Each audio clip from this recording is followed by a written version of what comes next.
America की दिग्गज tech company Apple अपने तेजी से बढ़ते भारतीय बाजार में आईफोन्स और मैकबुक की मरम्मत का काम टाटा ग्रुप को सौंप दिया गया है।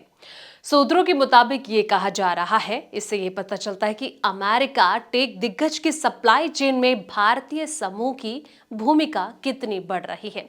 चलिए जानते हैं इससे जुड़ी सारी डिटेल्स। नमस्कार, मैं हूं संध्या बिष्ट और आप देख रहे हैं द इकोनॉमिक टाइम्स हिंदी।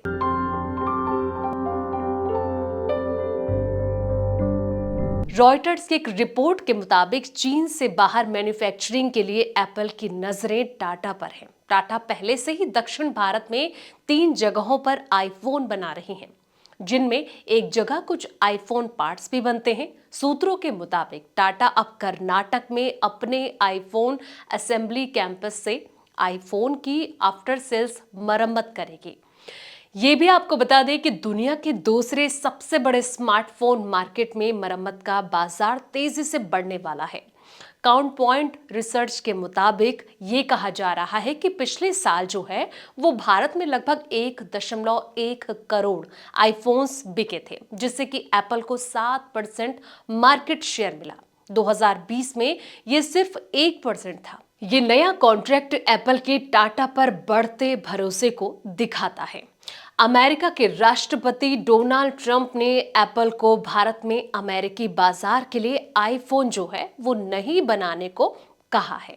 साथ ही उन्होंने भारत में बने आईफोन पर 25% टैरिफ लगाने की भी धमकी दी है। इसके बावजूद एप्पल भारत में तेजी से अपना विस्तार जो है वो कर रहा है। कंपनी ने भारतीय स्मार्टफोन बाजार में एक बड़ा उलटफेर भी किया है।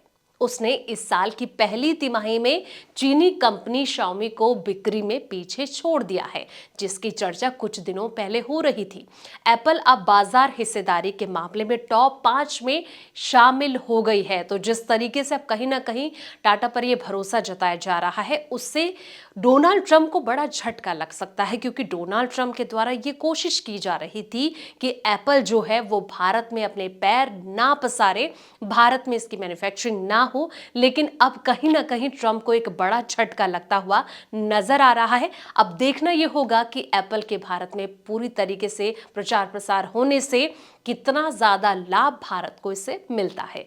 फिलहाल इस वीडियो में इतना ही। जानकारी भरे ऐसे ही तमाम वीडियोस के लिए आप देखते रहें द इकोनॉमिक टाइम्स हिंदी।